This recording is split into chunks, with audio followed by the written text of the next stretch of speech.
Warning: tube amplifiers have lethal voltages inside them. Please do not attempt to build, test, or repair these without understanding and following all safety protocols. Hey y'all! Well, we're back for a little update on the channel and been thinking about what I want to do next. Now that we've kind of gotten past the R8 and we're looking at doing something new, and I know we have a lot of new viewers to the channel, and I thought that this might be a good time to do an educational series about designing a simple amplifier and just kind of going over maybe an easy DIY build. And I know originally we did one which turned out to not be as beginner friendly as I thought it was going to be. And the main issue was I was trying to build it in a really small chassis. And that was this little 6BM8, my initial Spud amp. And if you don't know what a 6BM8 is, these tubes have a triode and a beam pentode in the same bottle. And they allow about 5 watts of dissipation on the pentode. And so this little guy puts out a couple of watts, some nice clean power, ultra linear, got some 10 watt EdCore output transformers, and I use it in my downstairs system with some R51M clip speakers and a little powered sub. And honestly, for in this small room, it's almost mind-blowing how good this little guy sounds for being on such a tiny little footprint. These also run at fairly low voltage, and so that kind of limits the power, but also makes it, I guess, a little safer to work on, but you still don't want to get shocked with 250 volts, but it's not like 500 volts. But again, you can get killed with 250 volts, so these are not something to just play around with or be careless around. But got a whole video about that. The disclaimer at the front's real deal. You can die, so just know that and be careful. So anyway, back to what we have here in front of us. This is going to be a new Spud build, and I'll go over kind of what I've done here over the time that we've been on this channel. We started off with a 6BM8. Again, a little 2 watt guy. It's got nice input sensitivity. It'll drive straight off a DAC or a CD DAC or anything that has modern input voltage. Not an issue. The next Spud we built was a friend of mine, Charlie, sent me the schematic. It uses EL84 tubes with no driver tubes, so it's just pentode tubes. These are some kind of low-end guitar amp output transformers, and they don't have ultralinear taps. And so we wired this in pure pentode mode. It's got kind of a strange local feedback thing through the cathode off the output transformer outputs. It sounds pretty good. It's not my favorite amp. I think part of it is these output transformers just aren't that great. And they were priced accordingly. They were pretty cheap. Wanted to see what they sound like. I do think Musical Power Supply makes some higher performance ones, but for whatever reason, I was never able to get a reply from email or, trying to do business with the guy. Maybe some of you have had better luck with that. I don't know if it's spam folder issues or what was going on, but that was kind of a dead end on this amp. The other problem that I feel like this has in being a Spud amp is it requires preamp, or it puts out really low power off of something like a DAC. And that being the case, as you note, there's no volume control on it. This was kind of built as a power amp, or a little Spud power amp. And I've used it in my preamp testing videos, given that it does have low input sensitivity, and so it actually works a preamp rather than putting a preamp to a integrated amp with high sensitivity where a preamp isn't really necessary. I feel like you don't really test a preamp well using it on an integrated amp or a high input sensitivity amp. And so this is something we use with our preamp testing, and it was a fun little project that was very simple, but I think it kind of defeats the purpose of having a Spud amp in that it requires you to have another amp or a preamp to drive this amp, and so your footprint's expanding to the size of what you could build a plain integrated amp that has all the tubes you need on it.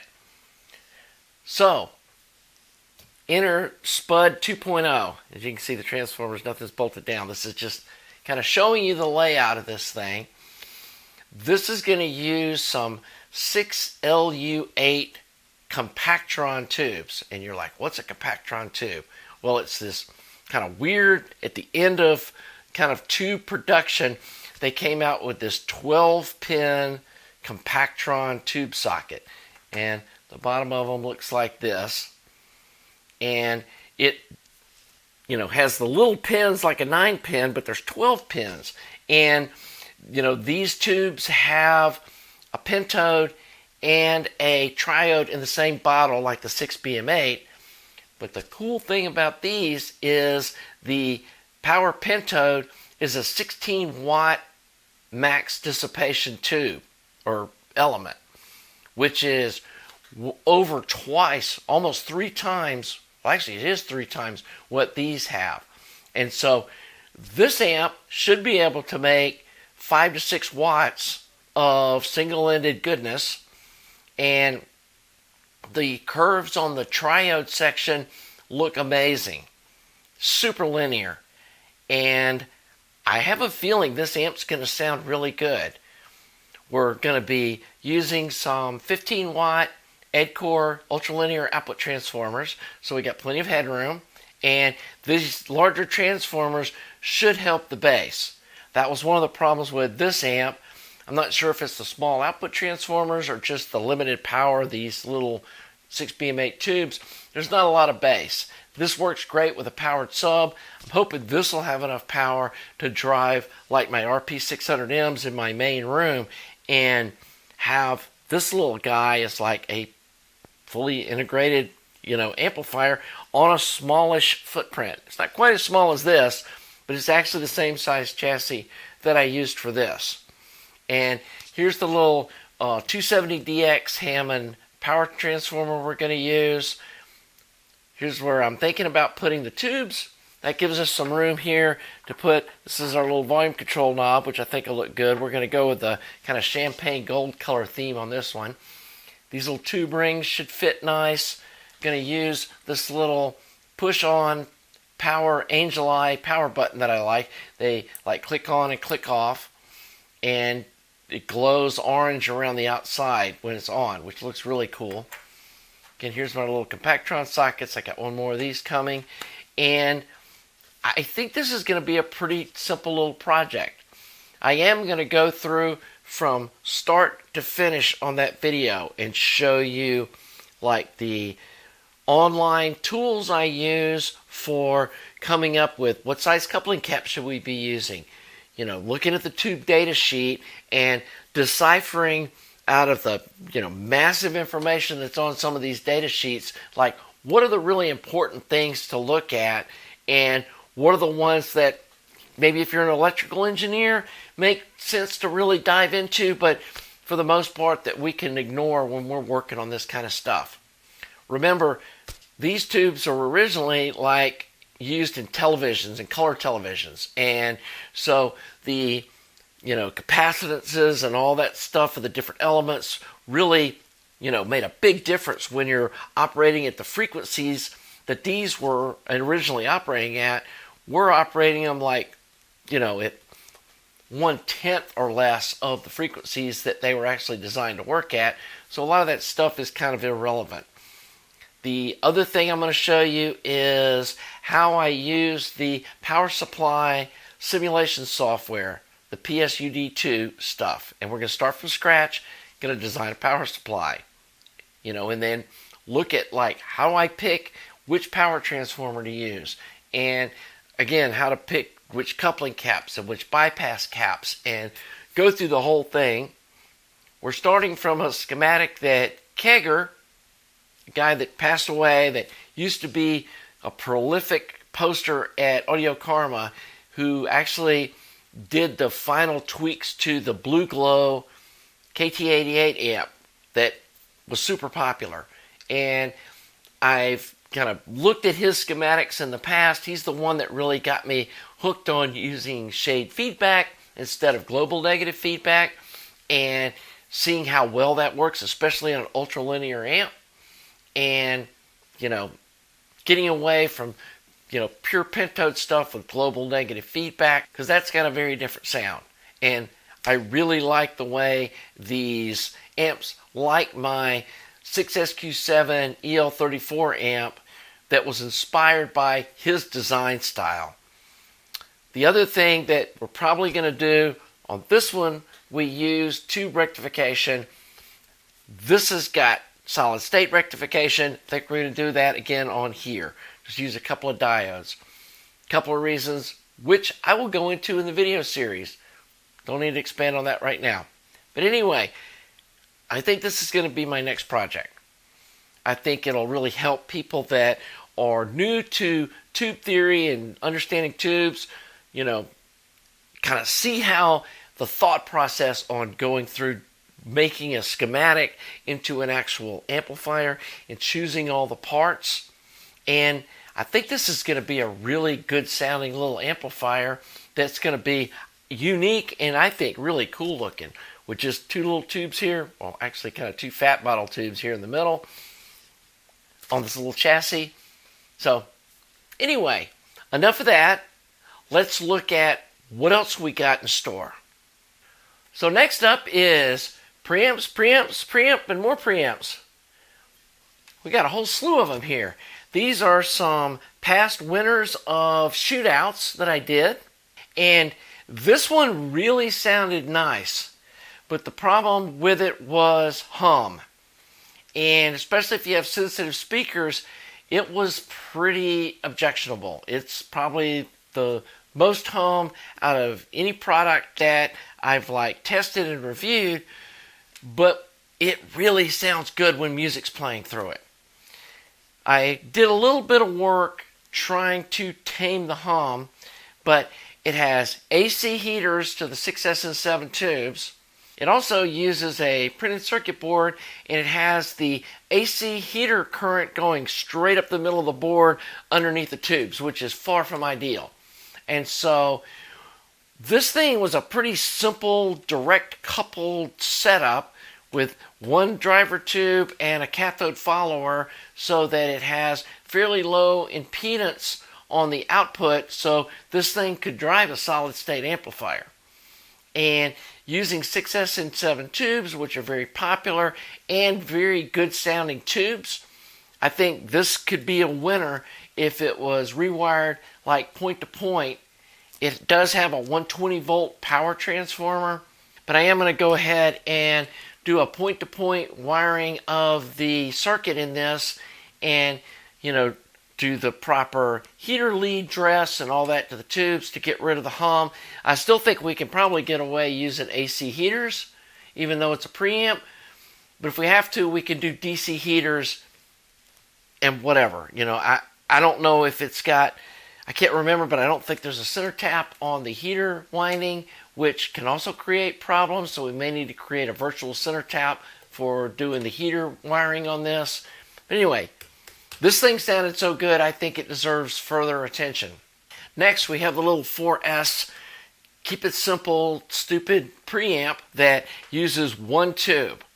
Now, this one doesn't have low output impedance. This is primarily designed to drive like a tube amplifier that has, 100K plus impedance on the input. And so this probably isn't a great preamp to build to drive, a solid state amp.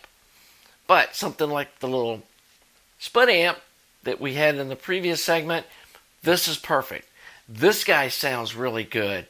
It's got a unique little switch here that you can switch between the cathode bypass resistor being on and off, which kind of acts like a loudness control, which is nice. At low volume, you can flip it one way and it kind of boosts the sound.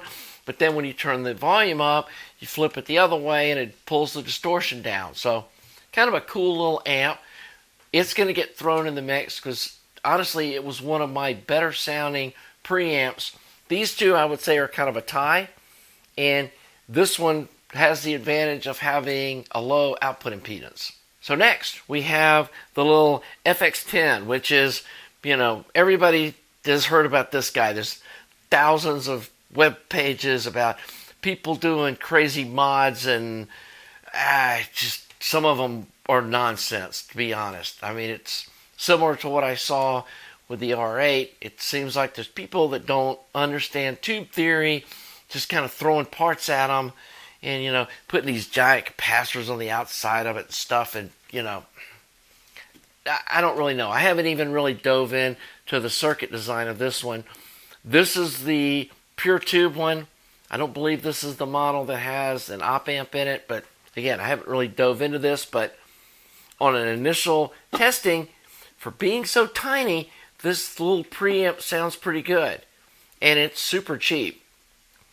Another one that I think has possibilities is this little Nobsound E6. It uses these crazy oddball Soviet, these are actually China versions, and there is a Soviet version of this too that's in like a metal can, and you have to use a can opener to get the glass tube out of it so you can put them in these, and we'll go on to that when we start looking at this little guy. But the cool thing about this amp is these are direct heated triodes like a 300B is, and historically direct heated triodes are really good sounding tubes in audio. So my hope is this little guy can shine. I've got a pair of the Russian tubes because this one out of the box, it was okay for about an hour, and then one of these China tubes started getting super noisy and crazy microphonic. And that's kind of what I've heard about these, is kind of luck of the draw, whether these tubes hold up and whether they are, good quality. And I think this one was about $100. This one probably costs $100 to $150 to build. I think this was $100, and I think these are like $60 or $75. And then this guy, I think, was a $700 preamp. But super high quality looking. It's got really nice switchable inputs. It's actually got XLR balanced input in and out. It's got switches on the back for different stuff. It's got VU meters on the front. Anyway, we'll dive more into this guy and doing some testing on it and see if I agree with the other reviewer that he was basically saying that's garbage. And it could be that he was trying to drive too low an impedance test equipment with it, which can make tube gear go crazy. And I haven't been able to find the schematic yet. If anyone knows anything about this Leaf Audio preamp, please put it in the description or send me a message at my website. I'll put the links to all that below. And I really want to find out more about this thing, especially if I can find a schematic before I really dive into it. And, the jury's still out, like what the performance out of the box is, and is there a simple fix?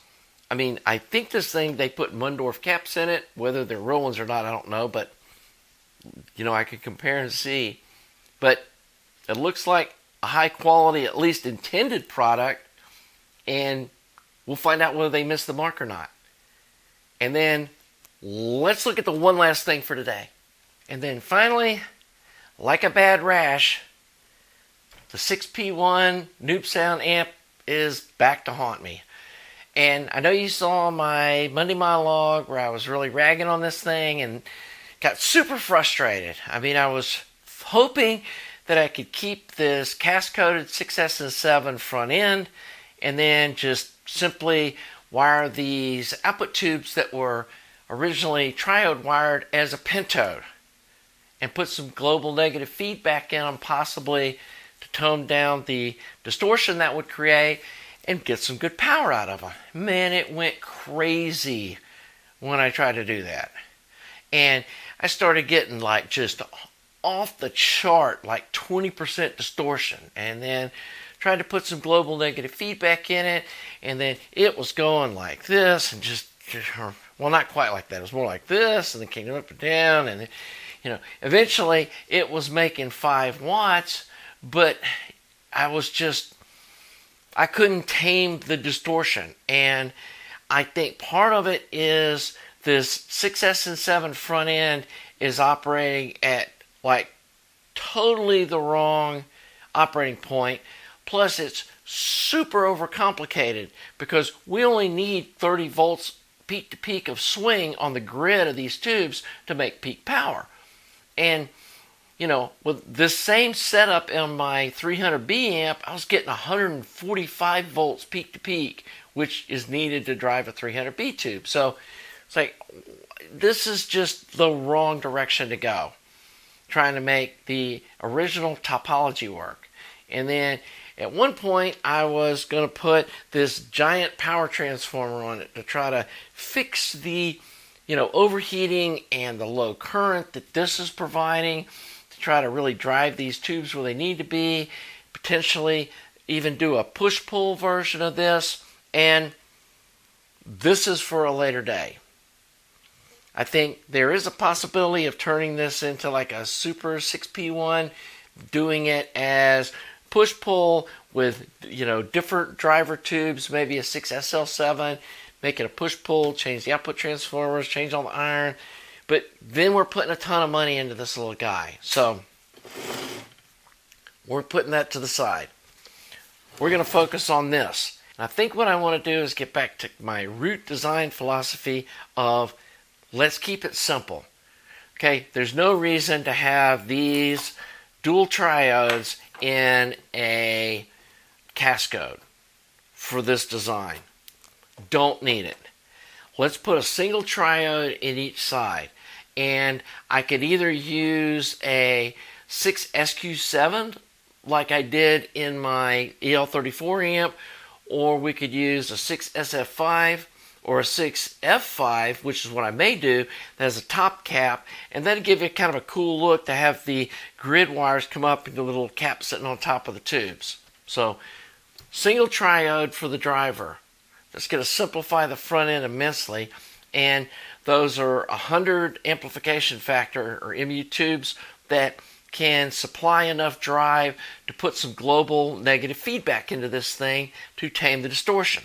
The first thing I need to do is I need to check what these output transformers are. I'm pretty sure these are 5K. If you look on eBay, you see these little black output transformers. This measurement's the same size, made in China. They're 5K. They don't have UL taps, and I can't imagine that Nobsound had some custom output transformers wired, given what a mess this whole design is. And so that's going to be the next step, is measuring these. If they're 5K, the next step is ditch 2 of these tubes. And actually, we're not going to use 6P1s. We're going to put EL84s in these front tube sockets. And we're going to leave this one empty, or just get rid of these tube sockets altogether and put a little plug or a little screen over it or something to just block those off. We can get almost 5 watts, a good 4 watts of clean power out of a pair of EL84 tubes with this front end design, some global negative feedback, and 5K transformers. And we'll stay under the 100 milliamp rating that this transformer and this tube has. The other thing I want to do is put some dropping resistors on the heaters so that this doesn't need a bucking transformer anymore. And then the other thing that I may be doing is ditching the tube rectifier. That's 2 amps of current draw through this power transformer that adds heat in it. And put a solid state rectifier little guy that plugs in here, and I'll show you what that looks like. But they're you get those fairly cheap. They just replace the tube. That also boosts up the B plus voltage, which is what we're going to need to get a EL84 to really sing in this amp. So rather than replacing the iron, which is expensive, I think we're going to ditch all the tubes and start off with a totally different topology, and basically be using the chassis and the iron and completely gutting and rewiring the inside to a different design. And I think that's more what a lot of viewers were wanting to see, was not replacing this expensive iron. This power transformer is $100. And so you can buy all these tubes for less than that and get something that's a proven design. We're going to be going with Dave G on Audio Karma, has a schematic that's really popular on converting a Magnavox amp to this design.